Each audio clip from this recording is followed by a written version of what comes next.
আপনারা জানেন যে সারা বাংলার বুকে সাম্প্রদায়িক সম্প্রীতি নষ্ট করে বিজেপি চাইছে বাংলার বুকে সাম্প্রদায়িক দাঙ্গা লাগাতে।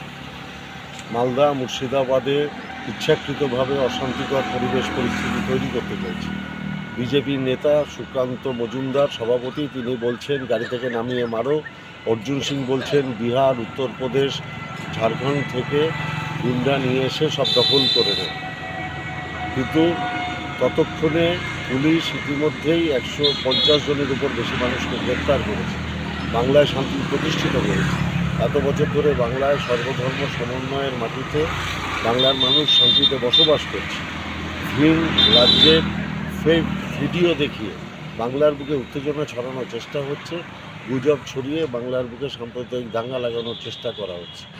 বিজেপি যখন নিজের ত্রিপুরা রাজ্যে সামলাতে পারছে না, তখন বাংলাকে অশান্ত করতে চাইছে এবং নির্দিষ্ট পরিকল্পনা মাফিক এর আগে বাংলা নির্বাচনের আগে ওরা সিএএ বিল এনেছিল যাতে সাম্প্রদায়িক দাঙ্গা লাগে। এবারও বাংলার নির্বাচনের আগে ওয়াকফ বিল এনেছে যাতে সাম্প্রদায়িক দাঙ্গা লাগে। তো আসলে ওরা বাংলাকে একটা রাজনৈতিক যুদ্ধক্ষেত্র হিসেবে পরিগণিত করতে চাইছে, যাদের একমাত্র উদ্দেশ্য হচ্ছে বাংলা দখল করা।